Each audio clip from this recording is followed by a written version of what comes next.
My name is Wendy Four, and I'm 18 years old. On my birthday, the man who raised me threw a $50 bill at my face and told me to get out because he was done paying for another man's mistake. He had waited 18 years for this moment, 18 years of cold silence, missed recital, and whispered insults when he thought I couldn't hear. He believed that $50 and a slammed door would be the end of my story. He had no idea it was just the beginning.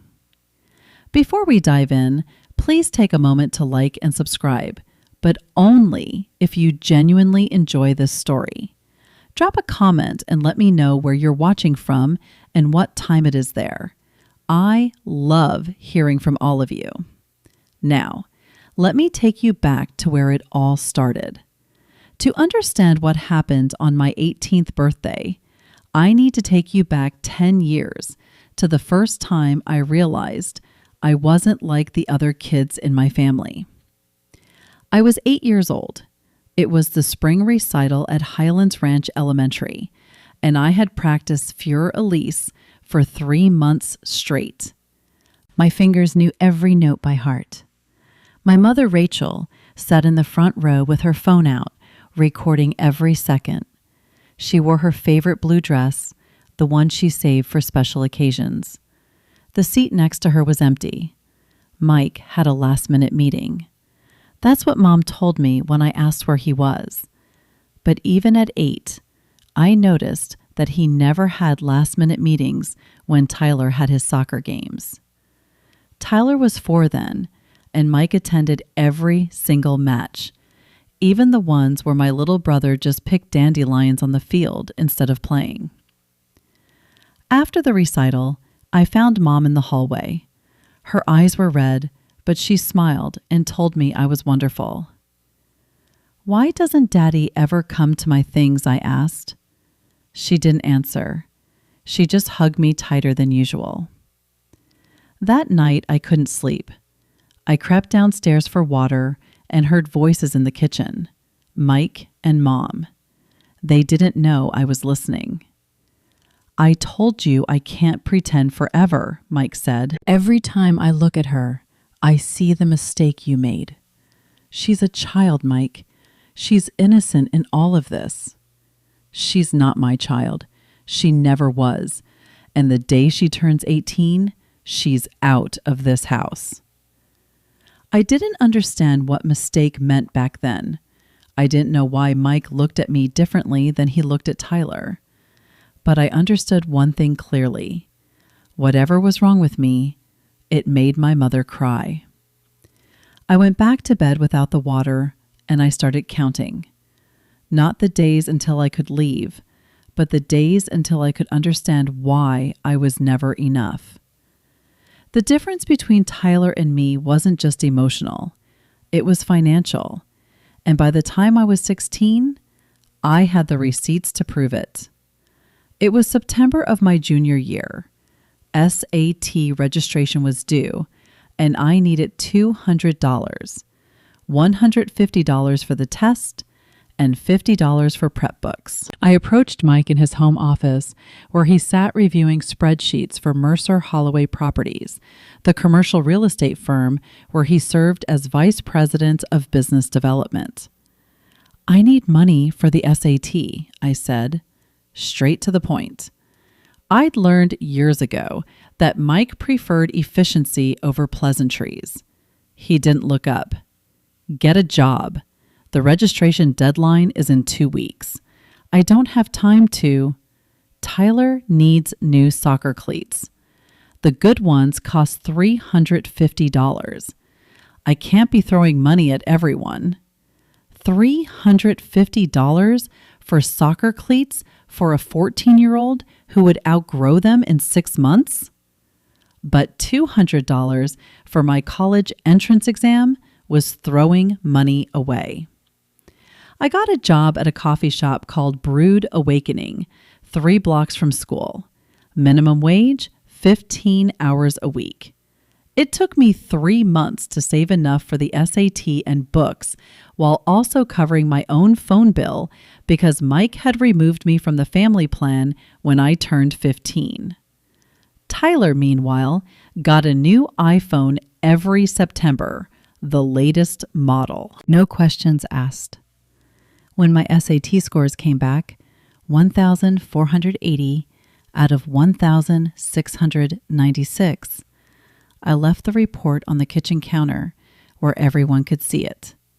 No one mentioned it. Not Mike, not Karen, his second wife, not even Tyler, who probably didn't understand what the numbers meant. Mom would have been proud. She'd been gone for 4 years by then, taken by breast cancer when I was 12. But I like to think she was watching somehow. I didn't ask Mike for money again after that. If I had to build my future alone, I would.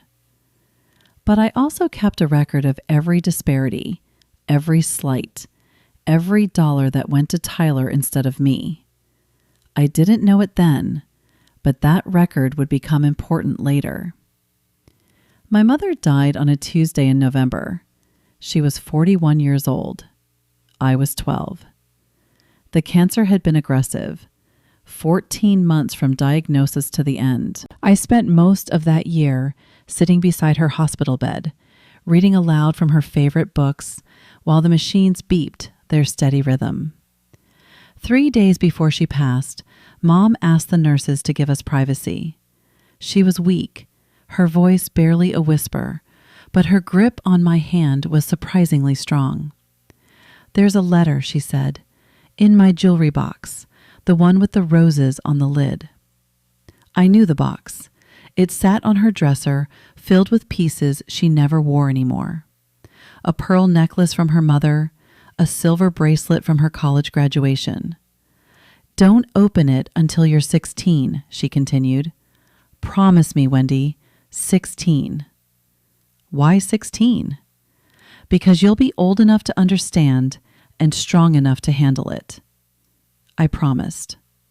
I didn't know what I was promising to, but I would have agreed to anything she asked for.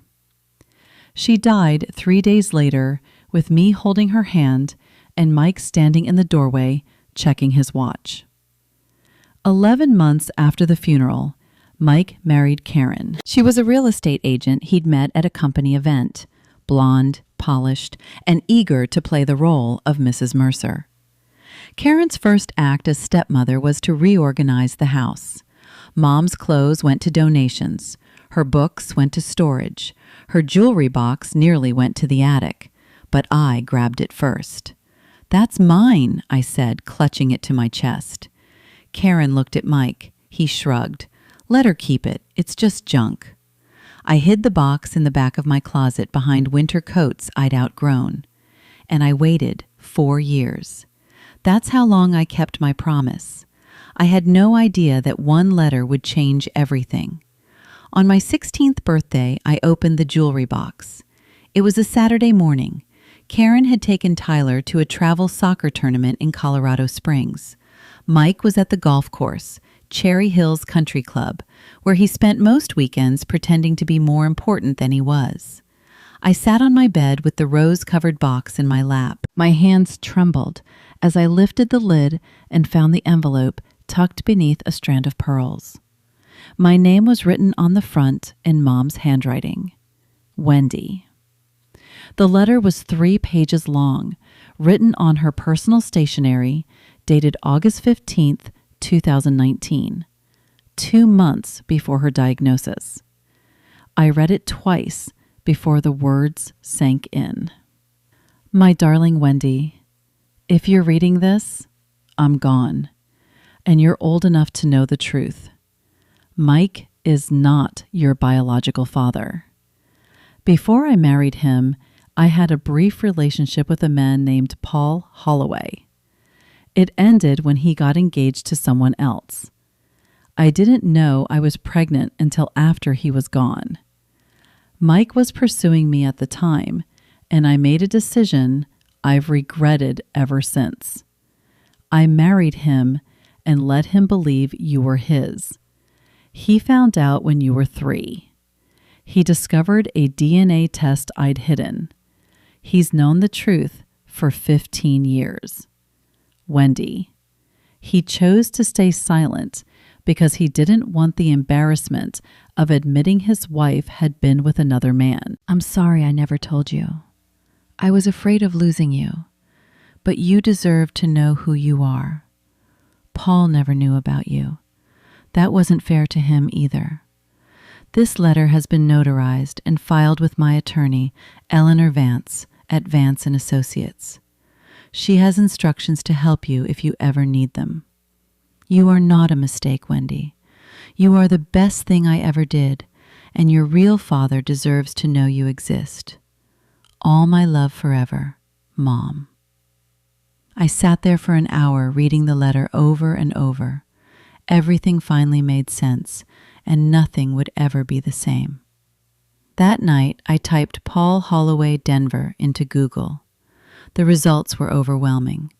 Paul Holloway, CEO and co-founder of Holloway Capital Partners, a private equity fund specializing in commercial real estate and renewable energy. Assets under management, $2.3 billion. I stared at the number billion with a B. There were photos. A tall man with silver hair and sharp blue eyes, the same shade as mine. He wore tailored suits in most pictures, standing at podiums or shaking hands with governors and mayors. But the detail that made my heart stop was buried in a Denver Business Journal article from March 2022. Holloway Capital continues to dominate Colorado's commercial real estate market, outbidding smaller competitors in at least 7 major deals over the past decade. The article named one of those smaller competitors, Mercer Holloway Properties. I almost laughed. The company Mike worked for had Holloway in its name because Paul had been a co-founder 20 years ago. They'd split over a business dispute, and Paul had gone on to build an empire, while Mike remained a vice president at the firm they'd started together. Mike hated Paul Holloway. I'd heard him complain about that arrogant bastard at dinner parties, blaming Paul for every deal that fell through, every contract lost to a higher bidder. And now I knew why Mike looked at me with such contempt. Every time he saw my face, he saw the man who had beaten him at everything: business, success, and apparently my mother's heart. The question now was simple. Did Paul Holloway want to know I existed? I waited 6 months before reaching out. I needed to be strategic. In September of my senior year, I wrote a letter to Paul Holloway. Not an email, a physical letter sent to Holloway Capital Partners headquarters in downtown Denver.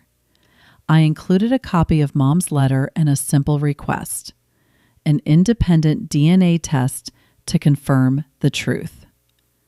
2 weeks passed, then 3. I checked the mailbox every day, my stomach churning with a mixture of hope and dread. On day 18, a response arrived, not from Paul directly, but from his attorney. The letter was brief and professional. Mr. Holloway was willing to undergo DNA testing at Gann Trust Labs, a certified facility. An appointment had been scheduled for October 15th. The test took 5 minutes. A cheek swab, some paperwork, a promise that results would arrive within 2 weeks. On November 8th, I received the report. Case number GT20238AM. Probability of paternity, 99.97%. 3 days later, my phone rang. An unknown number with a Denver area code. Wendy. The voice was deep, measured. This is Paul Holloway. I just received the results. I couldn't speak. My throat had closed completely. I didn't know about you. He continued, "Your mother never told me, but now that I know, I'm not going anywhere. I promise you that." I believed him. March 15th arrived cold and gray, the sky heavy with clouds that couldn't decide whether to rain or snow. I woke at 6:47 a.m., 13 minutes before my alarm. For a moment, I lay still, staring at the ceiling of the room I'd slept in for 18 years. The walls were bare now. I'd taken down the posters and photos weeks ago, packing them into boxes that sat in the corner, ready to go. Today was the day. I could feel it in my bones. I showered, dressed in jeans and a navy sweater, and went downstairs. The kitchen smelled like coffee and toast. Karen stood at the counter, scrolling through her phone. Tyler sat at the table, shoveling cereal into his mouth while watching something on his iPad. Neither of them looked up when I entered. No happy birthday, no card, and no cake. I hadn't expected any of those things, but the absence still stung. Mike sat at the head of the table, reading the Denver Post. He didn't acknowledge me either, but I noticed his jaw was tight, his shoulders rigid. He'd been waiting for this day for years. I poured myself a glass of orange juice and glanced out the window. There it was, a black Mercedes S-Class parked at the corner of our street, just visible through the bare branches of the oak tree in our front yard. Paul was already here, waiting. The envelope in my jacket pocket felt heavier than paper should. Inside were the DNA results, a copy of Mom's letter, and a photograph of Paul and me taken 2 months ago at a coffee shop downtown, the first time we'd met in person. I took a slow breath. Whatever happened next, I was ready.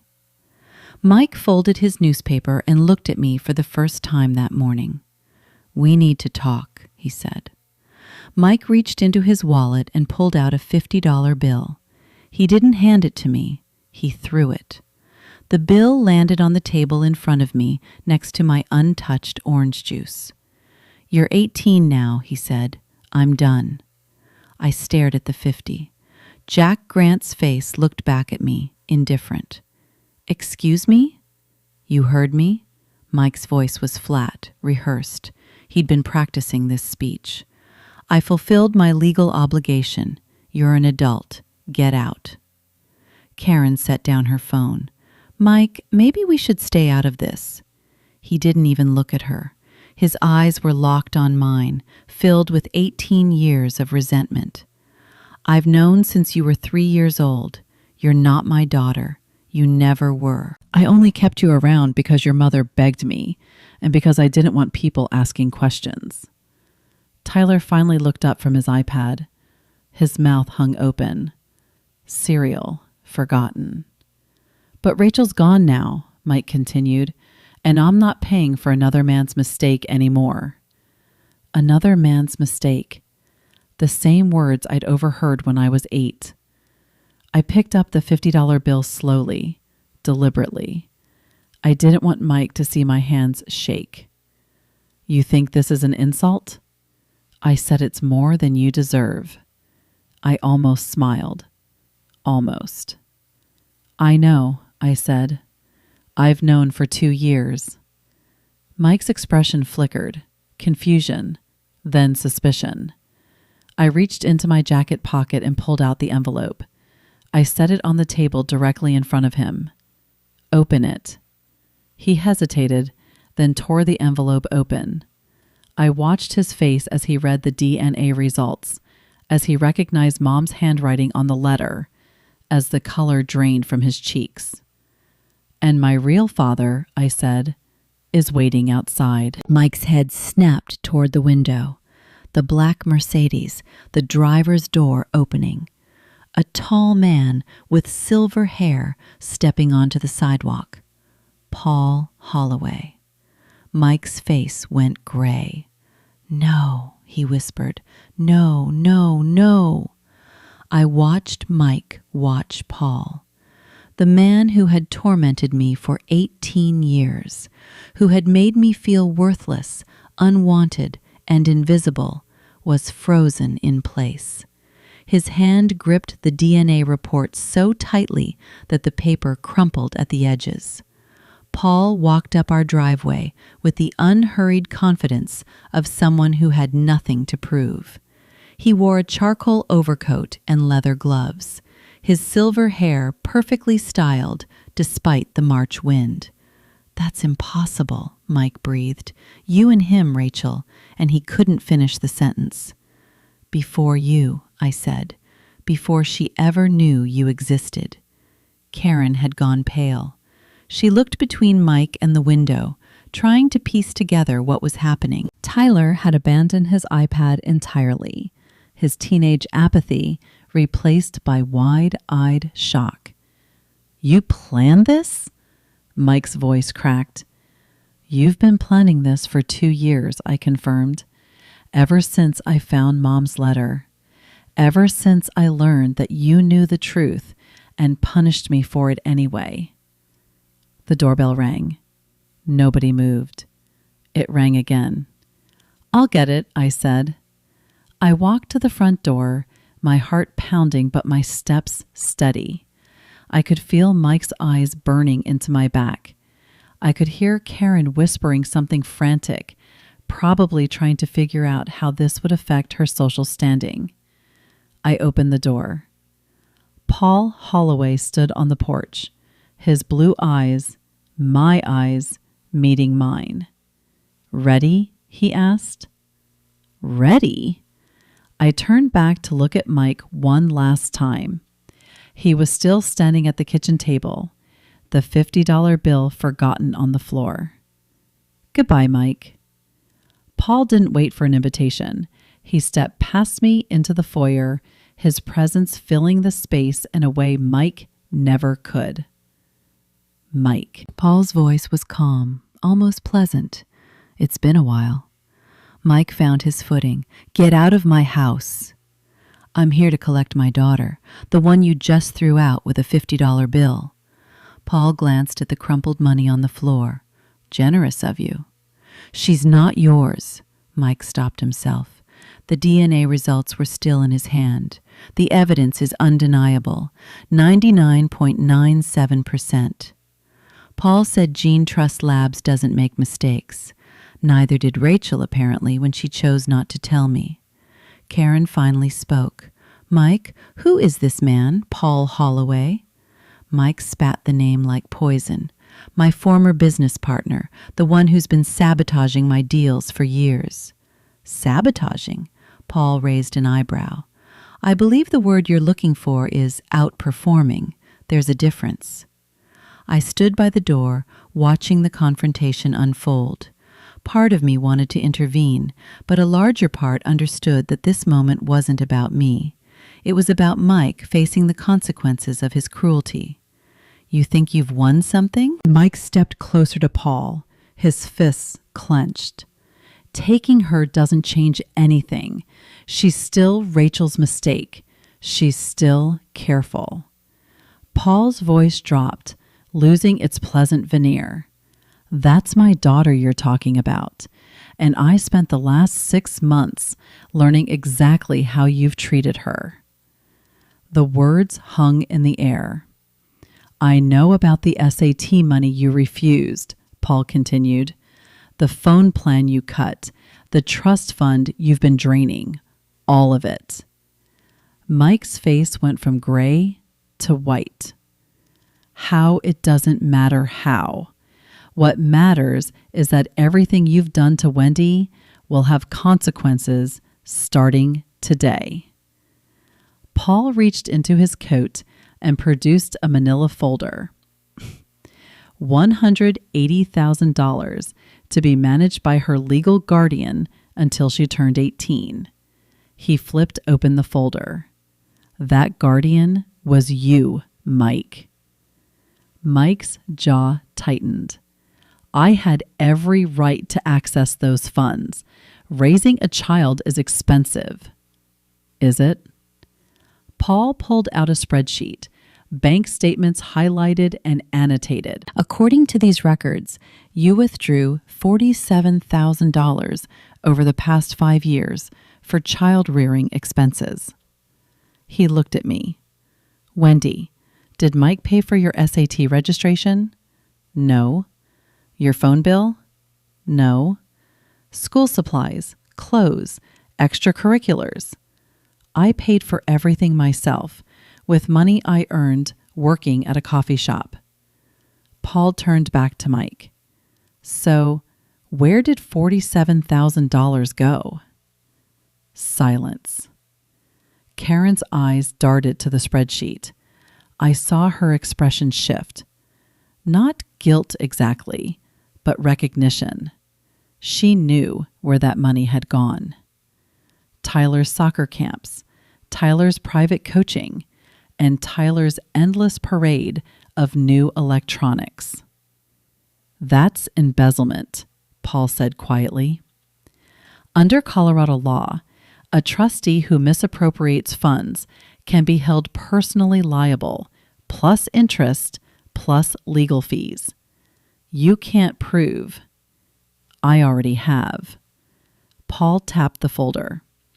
My attorney, Eleanor Vance, has been reviewing these records for months. The same Eleanor Vance your wife Rachel hired to protect Wendy's interest before she died. Mike looked like he might be sick. We'll discuss this more, Paul said. After the gala, one more thing. Paul pulled a second document from the folder, a printed email complete with headers and timestamps. Mike's face went from white to green. September 12th, 2018. Paul read aloud. From Mike Mercer, Mercer Holloway. Call your personal attorney. Subject, inheritance issue, confidential.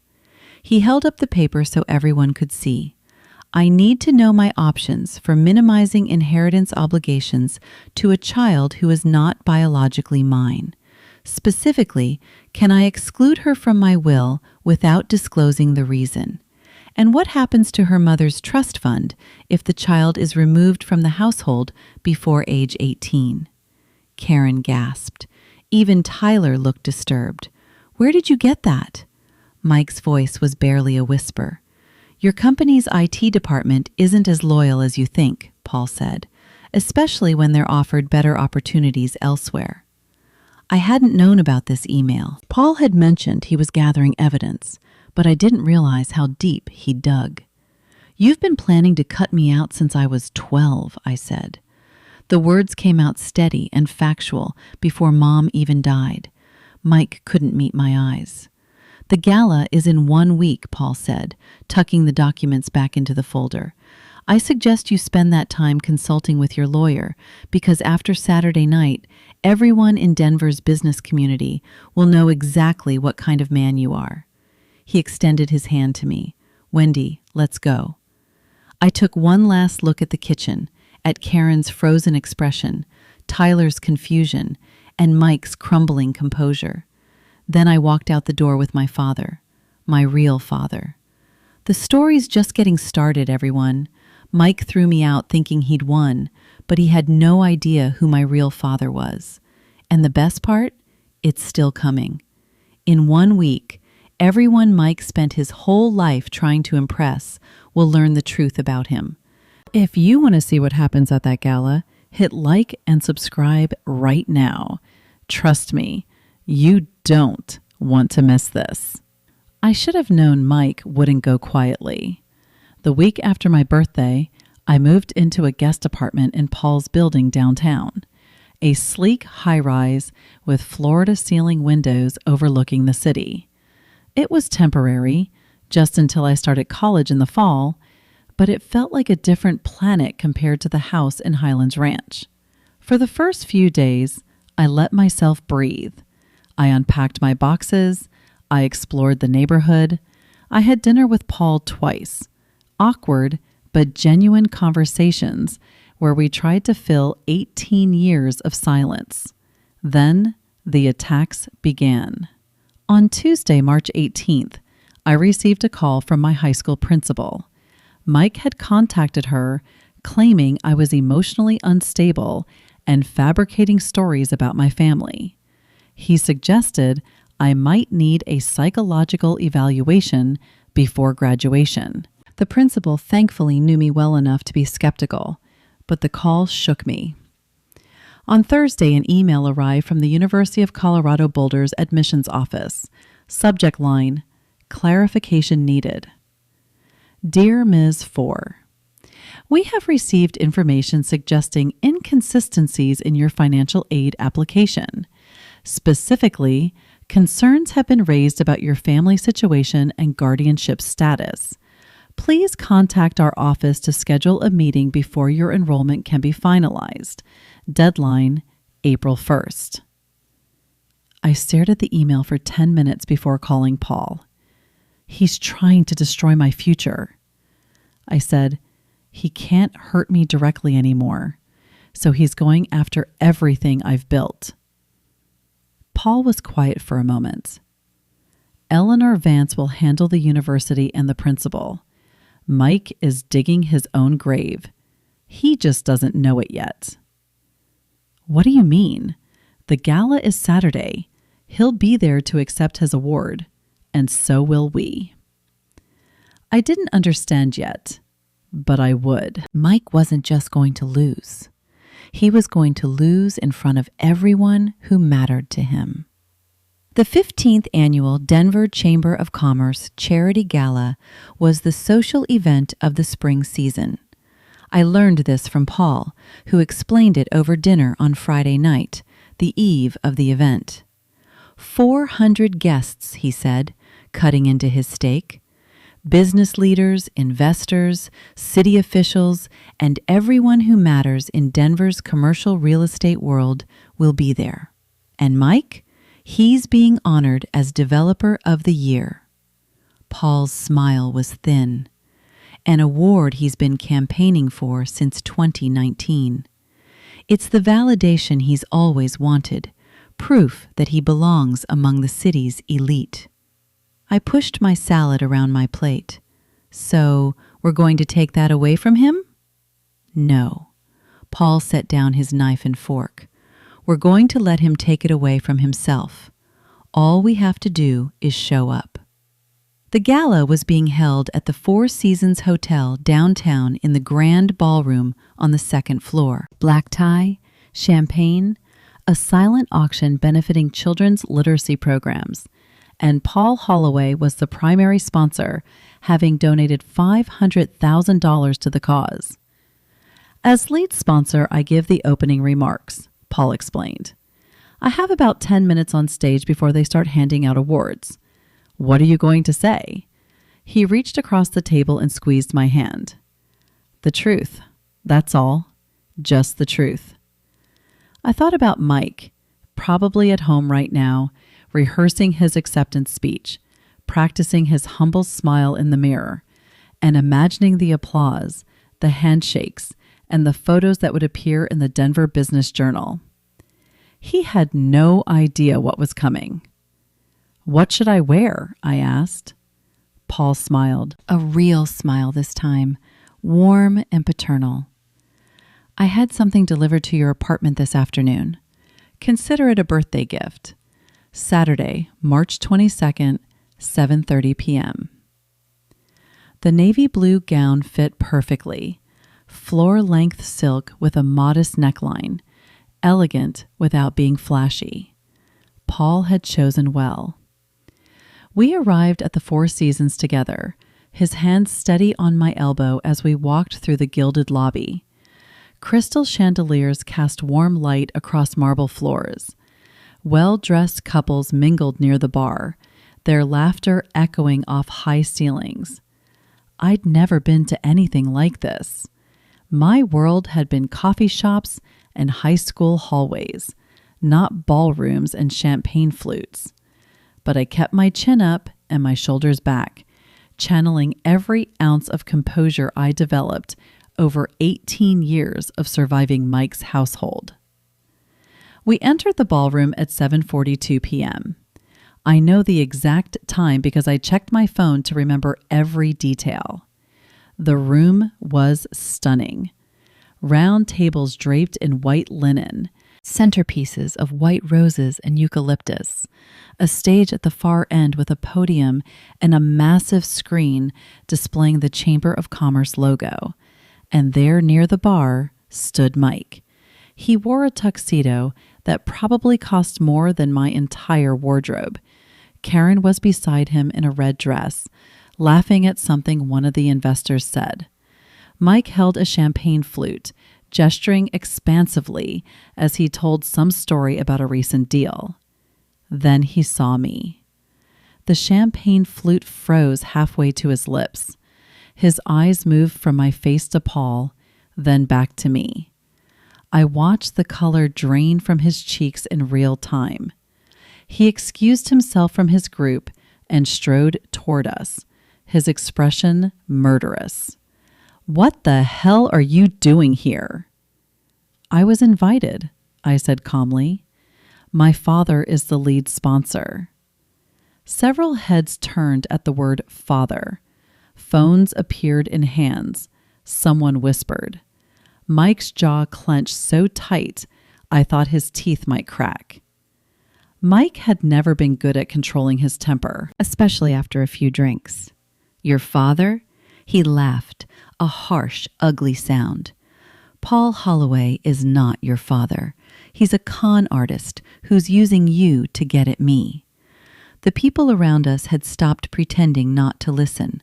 A circle was forming, drawn by the promise of drama. Mike. Karen appeared at his elbow, her face tight with alarm. "Not here, please." He shook her off. "No, everyone needs to know what's happening here." He pointed at me, his finger trembling with rage. "This girl is not my daughter. She's the product of my late wife's affair, a bastard I was forced to raise them for 18 years. Gasps, murmurs.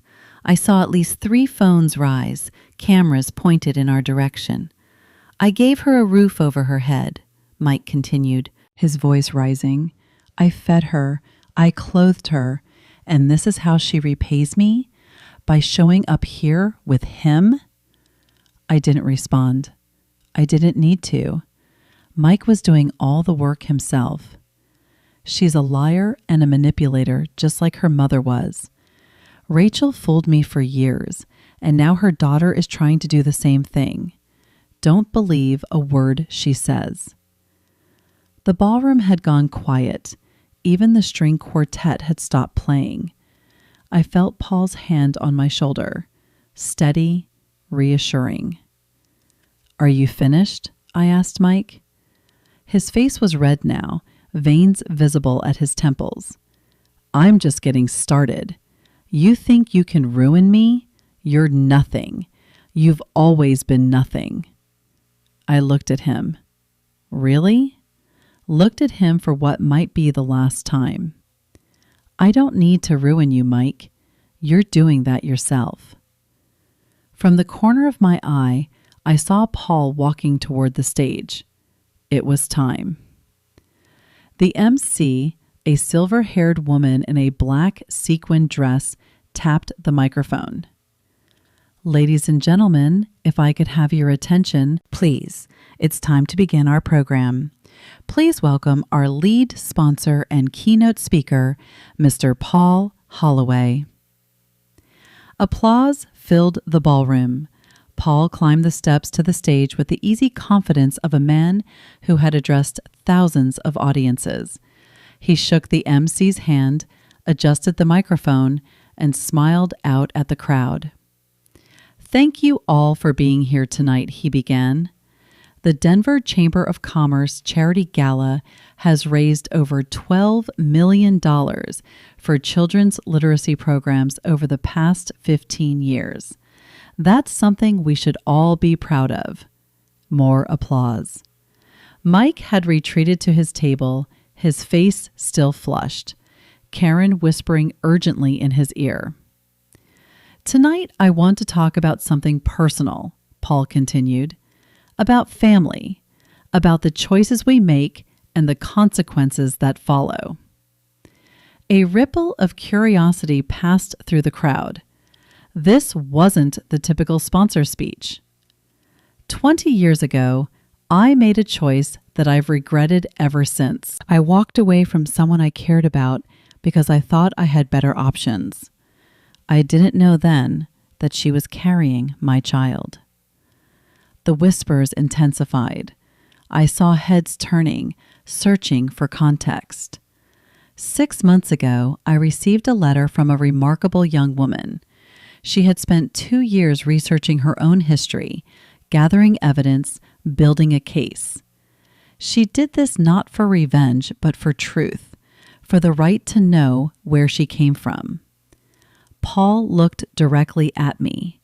That young woman is here tonight, and I'd like to introduce her to you, not as a secret, not as a scandal, but as my daughter. He extended his hand toward me. Wendy, would you join me on stage? The walk to the stage felt like it took an hour. 400 faces watched me cross the ballroom floor. 400 pairs of eyes tracked my every step. I heard whispers. Holloway's daughter? Who is she? Did he say 18 years? I climbed the stairs and took Paul's hand. He pulled me gently to his side, facing the crowd. This is Wendy 4, he said into the microphone, or as I hope she'll allow me to call her someday, Wendy Holloway, my daughter. The applause started slowly, then built. Not everyone clapped. Some were too stunned, others too busy processing, but enough did that the sound filled the room. Wendy spent 18 years in a household that didn't want her. Paul continued. She was told she was a mistake. She was denied basic support while her stepbrother received everything.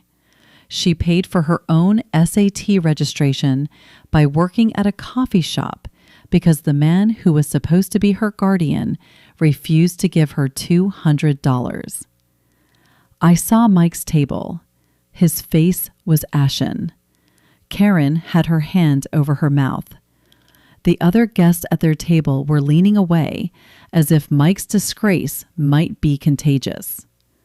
Despite all of that, Paul said, Wendy graduated with a 3.9 GPA. She scored in the 96th percentile on her SATs. She earned a partial scholarship to the University of Colorado Boulder. She did all of this alone, without help, without support, without anyone telling her she was worthy. He turned to me, his eyes glistening. I missed 18 years of your life, Wendy. I can't get those back, but I can promise you this.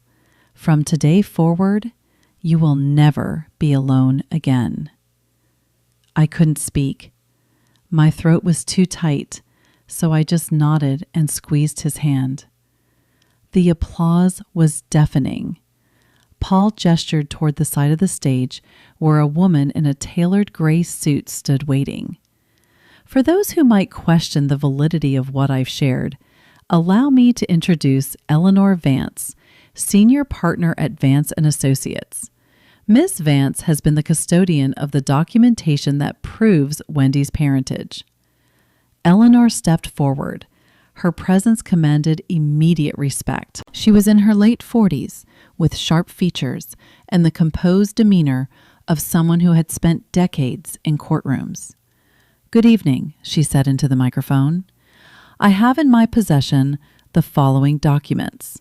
First, a notarized letter written by Rachel 4 Mercer on August 15th, 2019, attesting to Paul Holloway's biological paternity of her daughter, Wendy. Second, DNA test results from Gann Trust Labs, dated November 8th, 2023, confirming a 99.97% probability of a paternal match between Mr. Holloway and Ms. 4. She held up a folder, the same folder Paul had shown Mike a week ago. These documents have been authenticated and are available for legal review. There is no ambiguity here. Wendy 4 is Paul Holloway's biological daughter. The room buzzed with reaction. I saw a reporter from the Denver Business Journal scribbling furiously in a notebook. Phones were out everywhere, recording, texting, and posting. Mike's table had become an island of silence. The other guests had physically shifted their chairs away from him. No one wanted to be associated with what was unfolding. One more thing, Eleanor added. I am also in possession of financial records indicating that Mike Mercer, as trustee of Wendy's inheritance from her late mother, withdrew $47,000 from her trust fund over a 5-year period. Legal proceedings to recover those funds will begin Monday morning. Mike stood abruptly, knocking over his champagne glass. He didn't say a word. He just walked out. He didn't get far. Mike made it about 10 steps toward the exit before someone called out, "Running away, Mercer!" He stopped, turned. His face was a mask of barely controlled fury. "This is a setup," he shouted, his voice cracking. "Paul has been trying to destroy me for 20 years. He's using that girl to finish the job." The crowd shifted uncomfortably. A few people looked at Paul, then at me, then back at Mike. "The DNA test is fake," Mike continued, striding back toward the stage. "The documents are forged. This is all a lie designed to humiliate me." Paul didn't flinch. Gann Trust Labs is one of the most respected facilities in the country. Their results have been used in thousands of legal proceedings. Are you suggesting they're part of my conspiracy? I'm suggesting you pay them off. And the letter from Rachel, your own wife, is that forged too? Mike's mouth opened, then closed. He had no answer. "You called my daughter a bastard in front of 50 witnesses," Paul said, his voice dropping to something cold and dangerous. "You admitted publicly that you knew she wasn't your biological child and that you resented her for it. You did that before I said a single word." Murmurs of agreement rippled through the crowd. "Everything that's happening to you tonight, Mike, you brought on yourself." Someone in the crowd shouted, "What about the trust fund money?" Mike's face went pale. "That's a private matter." $47,000? Another voice called out. "From a child's inheritance? That's theft." The crowd was turning. I could feel it. The collective judgment shifting, the social tide pulling away from Mike and toward us. Karen appeared at his side, tugging his arm. "Mike, we need to leave now." This time he didn't argue. They fled through the side door, leaving their table empty. The Monday after the gala, Eleanor Vance filed suit in Denver County Court. Case number 2024, CVO 892. Plaintiff Wendy 4. Defendant Mike Mercer. The complaint was straightforward. Breach of fiduciary duty, misappropriation of trust funds, and failure to properly manage assets held for a minor beneficiary. We were seeking full recovery of the $47,000 Mike had withdrawn, plus interest at 8% annually, plus attorney's fees. "The evidence is overwhelming," Eleanor told me during our meeting that afternoon. Her office was on the 17th floor of a downtown high-rise with views of the mountains to the west. Bank statements, withdrawal records, signed authorizations, all in Mike's name. "And we have your testimony about what you actually received." Nothing. What happens now? Mike has 30 days to respond. He can settle or he can fight. But fighting means discovery, and discovery means we get access to all his financial records. She smiled slightly. "I don't think he wants that." I thought about the email Paul had shown me, the one where Mike asked his lawyer about cutting me out of the will. If that email existed, what else was hidden in his files? "There's something else," Eleanor continued. The university situation has been resolved. I spoke with the admissions office this morning. They've reviewed the concerns Mike raised and found them baseless. Your enrollment is confirmed. Relief washed over me. Thank you. Don't thank me. Thank yourself. You built an impeccable record despite everything working against you. Mike's accusations only made him look petty and vindictive. I left Eleanor's office feeling lighter than I had in years. The legal process would take time, months probably, but the outcome was no longer in doubt. Mike had spent 18 years making me feel powerless. That was over now. Mike's lawyer called Eleanor on April 10th, 3 weeks after the lawsuit was filed. They want to settle, Eleanor told me over the phone. Full repayment of the $47,000 plus $8,500 in accrued interest, plus our legal fees, $12,000. They're also agreeing to transfer the remaining balance of your mother's trust fund immediately. I did the math in my head. That's over $200,000 total.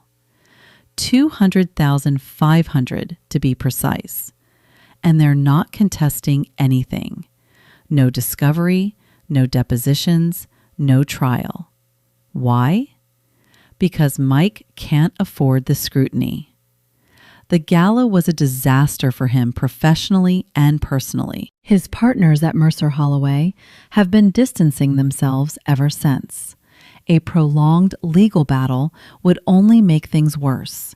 The settlement was signed on April 15th, exactly 1 month after my 18th birthday. I didn't attend the signing. I didn't need to see Mike's face as he wrote the check. I didn't need his apology, which, according to Eleanor, he didn't offer anyway. What I needed was closure, and that's what I got.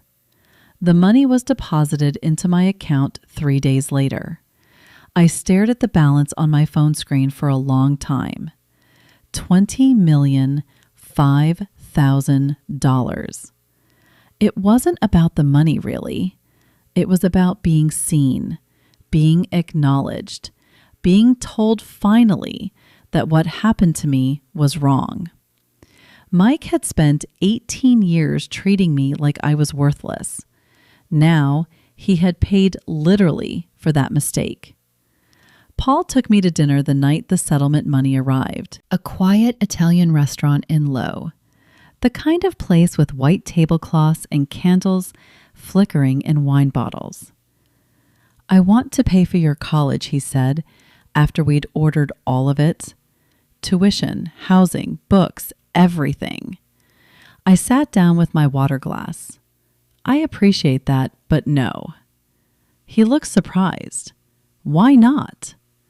Because I've spent 18 years proving I don't need anyone. I'm not going to start depending on someone now. Even you, Wendy. I'm your father. It's not dependence, it's family. I know. I reached across the table and touched his hand. And I'm grateful you're in my life. But I need to do this myself. The trust fund money, my scholarship are enough. More than enough. Paul was quiet for a moment. I could see him wrestling with it. The instinct to provide battling against the recognition that I needed autonomy. Your mother raised you well, he finally said. She did. Okay. He squeezed my hand. But if you ever need anything at all, I'm here. No strings attached. I know. We finished dinner talking about other things, his business, my plans for college, the apartment I was looking at near campus, normal father-daughter conversation, or at least what I imagined normal father-daughter conversation might sound like. I didn't need Paul's money to prove I was worthy. I had already proven that every single day for 18 years. I know a lot of you watching have been through something similar, being overlooked, undervalued, made to feel like you didn't matter by the people who were supposed to love you. If this story resonates with you, drop a comment below and share this video. Sometimes knowing you're not alone is the most important thing. And don't forget to subscribe so you don't miss the ending. We're almost there. The fallout for Mike was swift and brutal. It started the night of the gala when the Chamber of Commerce quietly withdrew his Developer of the Year nomination. No announcement, no explanation, just a brief email to attendees the next morning stating that due to unforeseen circumstances, the award will not be presented this year. But that was just the beginning. On April 10th, the same day Mike's lawyer called to negotiate the settlement, Sterling Investment Group pulled out of a joint development project that had been in the works for 18 months. The deal was worth $12 million. According to the email Mike received, which somehow found its way to the Denver Business Journal, Sterling CEO wrote, "We cannot associate our brand with individuals whose personal conduct raises questions about ethical judgment." The article ran on April 5th under the headline, "Family Scandal Casts Shadow Over Former Mercer Holloway Executive." Former. Because by then, Mike was already gone. The board of directors at Mercer Holloway Properties held an emergency meeting on May 1st. I wasn't there, obviously, but Paul had sources inside the company. The vote was unanimous. Mike would resign effective immediately with a modest severance package and a strict non-disclosure agreement. The official press release cited personal reasons and a desire to spend more time with family. No one believed it. Within 2 months, Mike Mercer had lost his award, his biggest deal, and his career. The house in Highlands Ranch went on the market in June. Karen apparently decided that staying in a neighborhood where everyone knew their business was unbearable.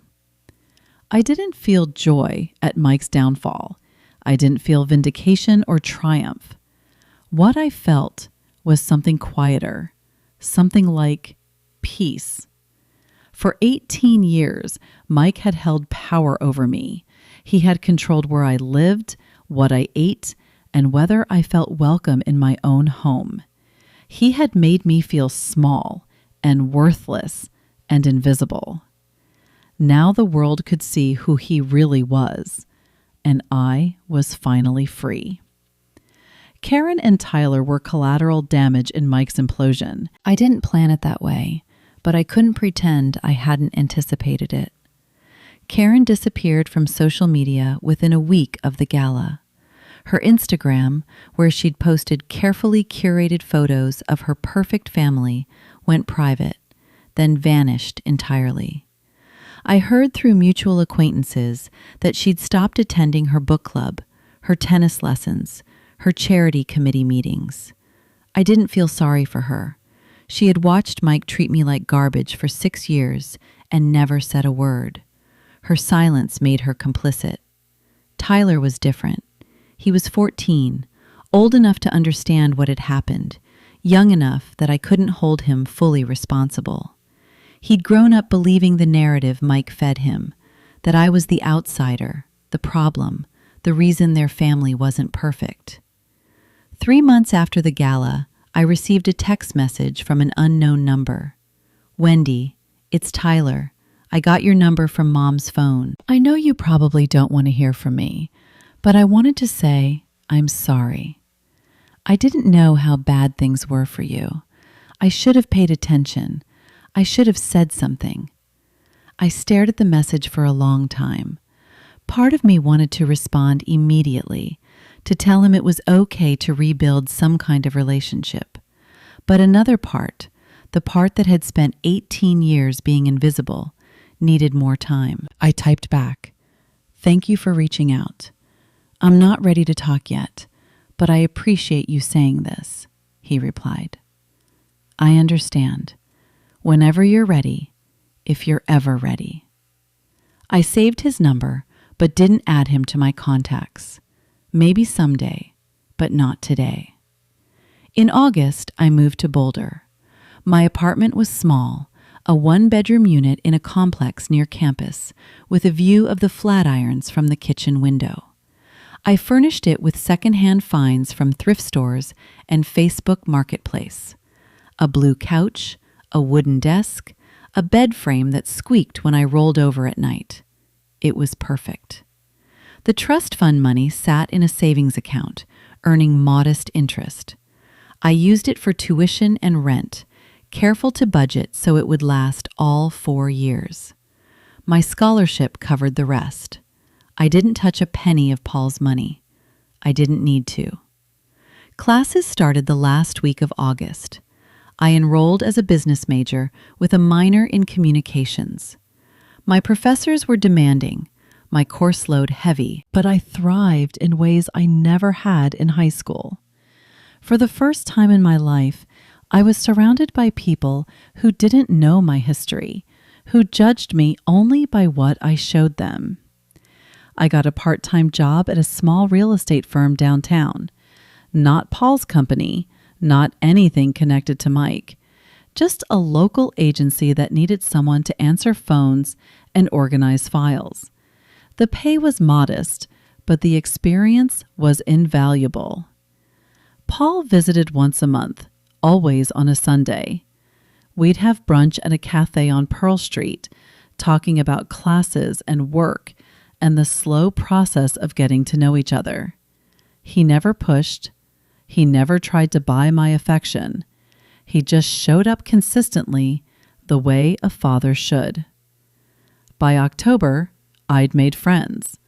By November, I'd started dating a guy from my economics class, Jake, a Colorado native with an easy laugh and zero knowledge of my complicated past. I didn't tell him about Mike or the gala or the lawsuit. Not yet. That story belonged to my past, and I was building something new. For the first time in 18 years, I woke up every morning without dread. I woke up with hope. 6 months after the gala, Mike sent me an email. I almost deleted it without reading. His name in my inbox felt like a violation, a reminder of everything I'd worked to leave behind. But curiosity went out. Wendy, I know I have no right to contact you, but I've had time to think about what happened, and I realize I owe you an explanation, maybe even an apology. I'd like to talk if you're willing, Mike. No, dear. No. Sincerely. No acknowledgement of the specific harm he'd caused, just a vague gesture toward reconciliation, as if 18 years of cruelty could be erased with a single email. I didn't respond directly.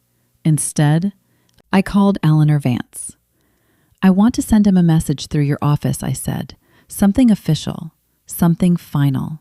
She understood immediately. The letter was sent 3 days later on Vance & Associates letterhead. Mr. Mercer, Ms. Four has received your communication dated September 22nd. She has asked me to convey the following response. You had 18 years to treat me with basic human decency. You chose not to. You knew the truth about my parentage and used it as justification for neglect and emotional abuse. You stole from my inheritance. You attempted to sabotage my education and my future. I am not interested in your explanations or your apologies. I do not wish to have any further contact with you. This is not revenge. This is a boundary. Please do not attempt to reach me again. Wendy 4. Mike never responded. I don't know if he was angry, hurt, or relieved. I didn't care. Some people deserve second chances. Mike wasn't one of them. Forgiveness doesn't mean letting someone back into your life to hurt you again.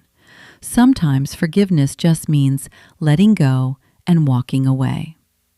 Building a relationship with Paul was like learning a new language. We had the basics, shared DNA, shared features, a shared desire to connect, but the fluency would take years. Our monthly brunches became a ritual.